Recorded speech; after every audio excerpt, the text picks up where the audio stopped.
A Câmara Municipal de Uberlândia deve votar um projeto de lei enviado pelo Executivo que garante o repasse de mais de 8 milhões para as empresas de transporte público. O montante deve ser empenhado para o auxílio emergencial que garante a gratuidade para idosos. O projeto discutido hoje autoriza um repasse de R$ 8.208.433 para as concessionárias do transporte público da cidade. O objetivo seria repor as perdas das empresas com as altas nos preços dos combustíveis e garantir a gratuidade da passagem para os idosos. Esse recurso é exclusivamente em emenda constitucional, onde que a Prefeitura assinou o convênio com o Ministério, e a obrigação do município é gastar apenas aonde que é destinado à emenda constitucional. O que a emenda constitucional fala? Para garantir o transporte público da cidade de Uberlândia para o idoso acima de 65 anos. A oposição questionou a proposta e pediu que o valor seja usado para aumentar a frota de ônibus na cidade, além de melhorar a qualidade do serviço. Durante a pandemia, a Prefeitura passou mais de 50 milhões a mais para as empresas de transporte. Então, se vai haver agora esse repasse, nós queremos que a empresa, pelo menos, aumente a frota. Quantas linhas de ônibus são prejudicadas na cidade de Uberlândia até hoje? O Beija-Flor, que é aquela linha centro-bairro, não voltou.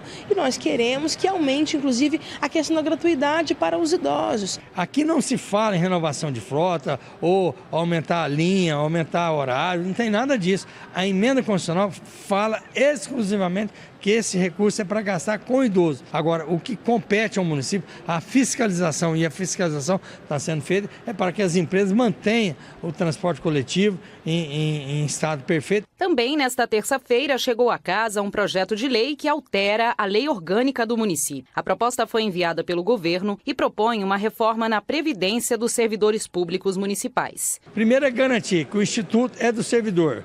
Então, o servidor tem que ter o equilíbrio financeiro da alíquota. Então, primeiramente, o município é obrigado a criar aí o índice. Então, o índice hoje é de 11, vai passar para 14, que é o índice que é do Estado e da União. Então, no mínimo, essa é a informação que eu posso passar. Os demais, nós vamos estar analisando os projetos para que possamos passar as informações. Por ser uma alteração na lei orgânica, o projeto precisa aguardar 15 dias na casa para receber eventuais emendas dos parlamentares. Só depois poderá ir ao plenário para votação. As atividades ordinárias na Câmara Municipal de Uberlândia se encerram no dia 14 de dezembro. Depois tem o período de recesso parlamentar. Por isso pode ser que o projeto possa ser apreciado e votado somente no ano que vem. Mas o presidente da casa não descartou a possibilidade de convocar reuniões extraordinárias durante o recesso para agilizar as votações. Logicamente, se tiver um pedido do Poder Executivo, que é o autor do projeto, podemos sim chamar uma extraordinária para votar em primeira votação. Lembrando que votou em primeira, temos que cumprir mais 10 dias de prazo para votar em segunda. Então, com certeza, a segunda votação só acontecerá no mês de janeiro ou fevereiro. A reitoria da Universidade Federal de Uberlândia convocou uma coletiva de imprensa na tarde de hoje. O objetivo foi prestar esclarecimentos sobre o bloqueio de mais de 5 milhões de reais dos recursos da universidade por parte do Ministério da Educação. Tarsis Duarte esteve na coletiva e traz para a gente todos os detalhes. Oi, Tarsis, boa noite para você. O que foi falado nessa reunião? Boa noite, Marina. Boa noite a todos que acompanham o Jornal Paranaíba. Estiveram presentes nessa coletiva de imprensa o reitor da Universidade Federal de Uberlândia, Valder Steffen Júnior, e também o pró-reitor de Planejamento e Administração, Darizon Alves. Ambos classificaram a situação como insustentável. Foi o mesmo que consultar o saldo bancário e descobrir que a conta estava zerada. Na última quinta-feira, às 19 horas e 26 minutos, simplesmente sofremos uma situação não enfrentada no passado. Ou seja, todo o nosso financeiro, de todas as instituições federais e do próprio MEC, desapareceram, foram retirados. Ou seja, isso foi de uma gravidade tal que tudo aquilo que estava empenhado, de todas as despesas e compromissos da universidade do mês de novembro, nós deixamos de poder emitir as ordens bancárias para que o pagamento fosse efetivado. Então, tudo aquilo que estávamos prontos para pagar, deixamos de poder fazê-lo. E, como eu disse, isso à razão de 3,75 milhões de reais. Isso significa que a universidade está, nesse momento, seriamente endividada, viu? Outros 2 milhões que seriam empenhados para dezembro agora também não estão na conta, viu? Estão garantidas apenas as chamadas despesas obrigatórias, como, por exemplo, a folha de pagamento de servidores efetivos. Já as despesas discricionárias não estão, não há dinheiro no caixa para isso. Isso significa que não serão pagos as 2.000, as bolsas estudantis a 2.000 estudantes, 435 médicos residentes do Hospital de Clínicas da Universidade Federal de Uberlândia também não receberão os salários, porque receberiam dessa verba que foi bloqueada, e também a UFO seguirá endividada com empresas com as quais mantém contratos, como, por exemplo, serviços de limpeza e manutenção dos restaurantes universitários. Apesar dos bloqueios, o reitor da UFO fez questão de tranquilizar a comunidade acadêmica, de que as atividades continuarão acontecendo apesar das dificuldades. As aulas continuam. A orientação da Administração Superior da Universidade Federal de Uberlândia é manter a instituição funcionando em respeito à nossa comunidade universitária, em respeito à sociedade brasileira. Essa é a orientação geral. Então, os nossos estudantes não precisam se preocupar quanto ao não funcionamento da sala de aula. Uma interrupção só ocorreria no caso de uma impossibilidade absoluta de honrar os nossos compromissos no médio e longo prazo.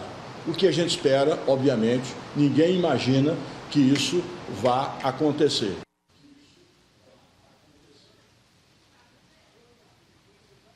A reitoria cobrou medidas imediatas por parte do governo federal para que a universidade possa finalizar o ano. Marina? Situação que a gente vai continuar acompanhando, né, Tarsis? Boa noite para você. Muito obrigada pelas informações.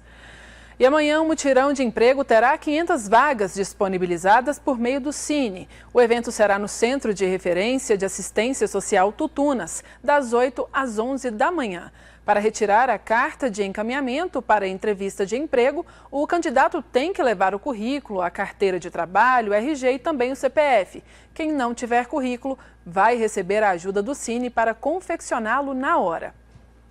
E veja no próximo bloco, Petrobras anuncia redução nos preços da gasolina e do diesel para as distribuidoras. É daqui a pouquinho aqui no seu Jornal Paranaíba, agora 7h33. Você vê ao vivo imagens da Avenida Paracatu, em Patos de Minas. Eu volto já já.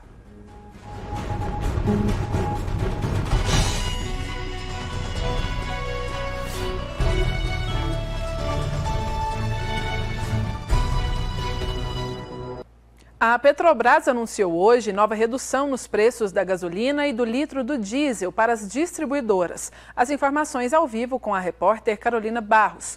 Oi, Carol, boa noite para você.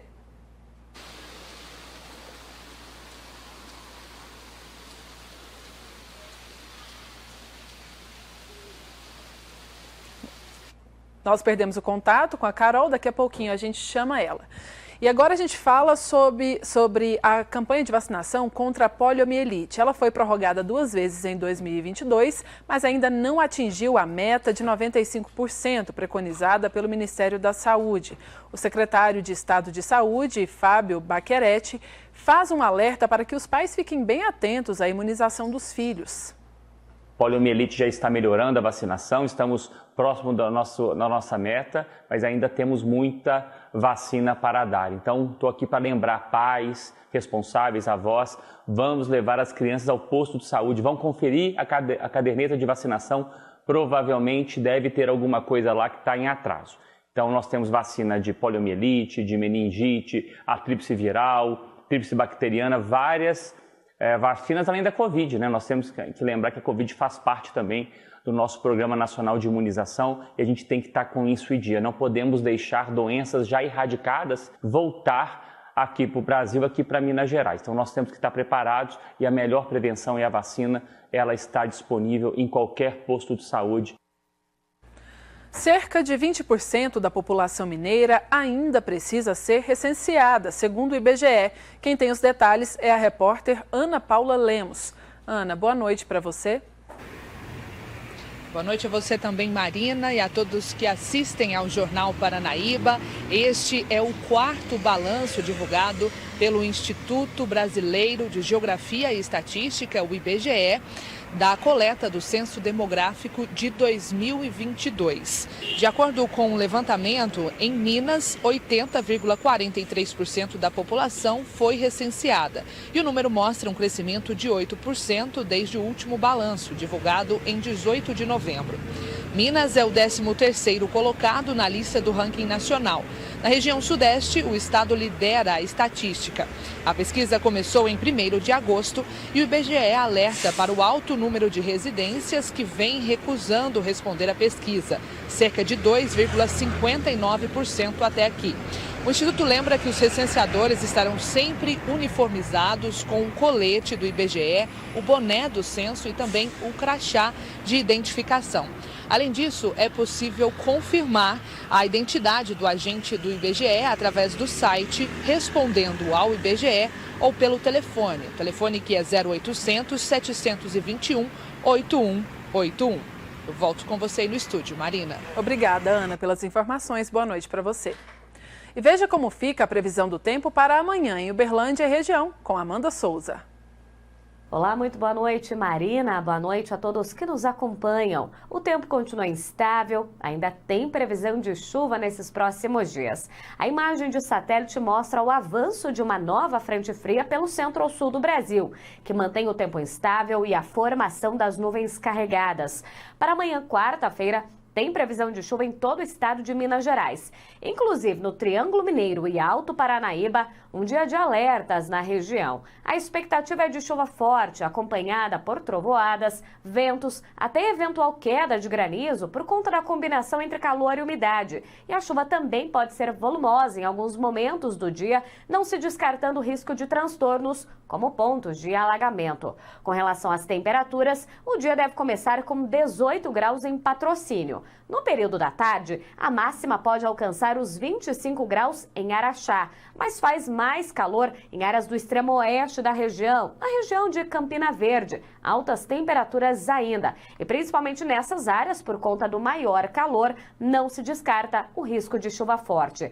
Para esta quarta-feira, a temperatura deve chegar a 25 graus em Bambuí, 28 em Grupiara, 21 em Lagoa Grande, 27 graus em Tupaciguara. Em Uberlândia tem previsão de chuva, não se descarta o risco de algum transtorno em pontos da cidade. Temperatura máxima hoje de 27 graus e pouca coisa muda na quinta-feira. Na sexta ainda tem previsão de chuva, máxima de 29 graus. O calor continua aumentando no final de semana, máxima de até 30 graus, mesmo ainda com pancadas de chuva. Amanhã a gente volta com mais previsão do tempo.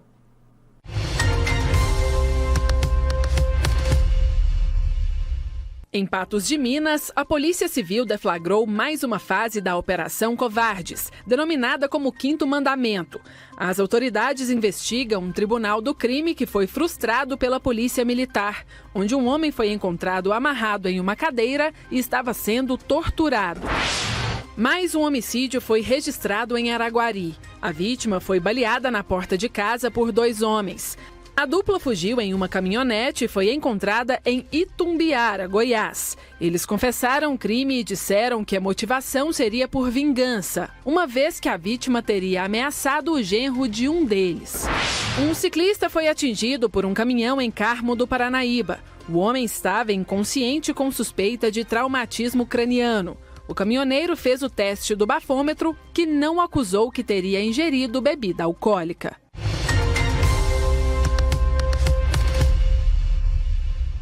A gente volta agora com a repórter Carolina Barros, que vai dar detalhes para a gente sobre a redução dos preços da gasolina e do diesel. Carol, boa noite para você. Boa noite para você, Marina, e a todos que assistem ao Jornal Paranaíba. Essa diminuição já começa a valer a partir de amanhã, mas para o consumidor final, essa redução só deve ser sentida nos próximos dias. Isso porque há também outros fatores que incidem sobre o preço dos combustíveis até que o produto chegue na bomba. Para a gasolina, o preço médio de venda da Petrobras para as distribuidoras passará de R$ 3,28 para R$ 3,08 o litro. É uma diminuição de 20 centavos por litro, o que equivale a aproximadamente 6,1% de reajuste. Já o reajuste para menos do diesel vendido pela estatal às distribuidoras será de R$ 4,89 praticados para R$ 4,49 o litro. É uma redução de 8,2% ou 40 centavos por litro. A empresa petrolífera afirmou ainda que as reduções anunciadas hoje acompanham a evolução dos preços de referência, sendo coerentes com a prática de preços da própria estatal. O preço da gasolina ele já não era alterado há 3 meses, ou seja, desde o dia 2 de setembro. E o preço do diesel permanece inalterado desde o dia 20 de setembro. Marina. Obrigada, Carol. Boa noite para você. E veja no próximo bloco. Em Araxá, estudantes visitam a exposição e conhecem mais sobre a vida indígena. É daqui a pouquinho aqui no seu Jornal Paranaíba, agora 7h46. Nós voltamos já já.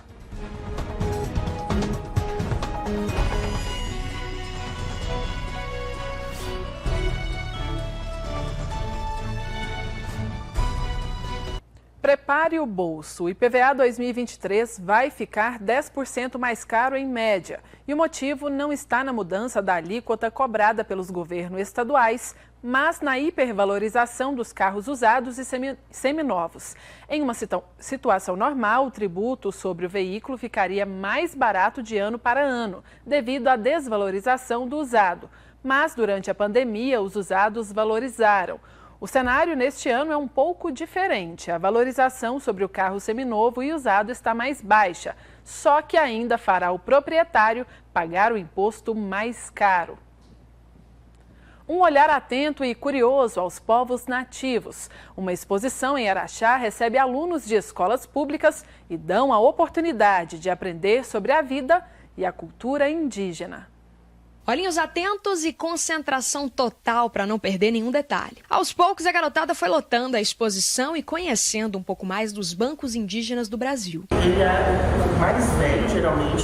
A mostra conta com 76 bancos de 34 etnias. Pela exposição é possível encontrar bancos em formatos geométricos e zoomórficos. As peças refletem a diversidade da fauna e são compostas por um recorte representativo da diversidade no Brasil. Entre os animais que mais são representados estão o tamanduá, a anta, a onça e os pássaros. São artistas, que produzem e várias etnias são representadas, onde eles vão passar por esse passeio, vão conhecer um pouquinho melhor, vão ter acesso a esses grafismos, a esses desenhos. E aí a gente faz algumas explanações. Por exemplo, a gente mostra o banco do pajé, o banco do cacique, o banco masculino e feminino, contamos algumas curiosidades. E aí tem alguns bancos específicos posicionados ao chão, onde a pessoa pode ter a experiência de sentar e ver como é confortável, como vem essa sensação. Depois de conhecer a exposição, é hora de colocar a mão na massa. Mas antes disso, as crianças ainda assistiram um documentário que retrata a vida indígena e mostra na prática como os bancos são produzidos, desde a extração da madeira até a finalização da peça. Agora que todo mundo entendeu o processo, é hora de construir o próprio banquinho. Ela vem com o objetivo de resgatar culturalmente, aí a cultura ancestral dos nossos povos originários indígenas. E aí com algumas escolas, do município, nós trazemos algumas crianças para fazerem parte aí de uma oficina. Elas vão produzir os próprios bancos de papel. E aí nós vamos estudar um pouquinho sobre o grafismo, elas vão criar o próprio banco delas. Porque lá em cima eu vi um banco de de uma onça pintada, aí eu fui me inspirando na onça pintada no banco. Foram 537 alunos, 23 turmas e 9 escolas que participaram da oficina de arte e educação da exposição Bancos Indígenas. Quem veio sabe muito bem do que mais gostou. Achei muito interessante que os índios pegavam madeira para fazer bancos e as mulheres, eles tinham só os bancos dela. Eu achei muito legal quando os índios foram para a mata fazer os bancos. Eu achei interessante que aqui eles mostram pra gente as culturas que existem diferentes, né? Que existem várias e hoje eles estão mostrando a dos índios, né? Eu achei muito interessante. As crianças tiveram a oportunidade de mergulhar na cultura indígena com a oficina de arte. Mas você que mora em Araxá ou está pelo menos passando pela cidade, também pode conhecer um pouco mais dessa história no Teatro Maximiliano Rocha. O Teatro Municipal ele funciona em horário comercial, né, de segunda a sexta, de 8 até as 18 horas da tarde. E aos sábados eu estou aqui para acompanhar de 8 ao meio-dia. Então a população interessada, assim como de cidades vizinhas, pode vir, pode participar dessa exposição também. O Jornal Paranaíba fica por aqui. Eu te vejo amanhã. Boa noite. Tchau, tchau.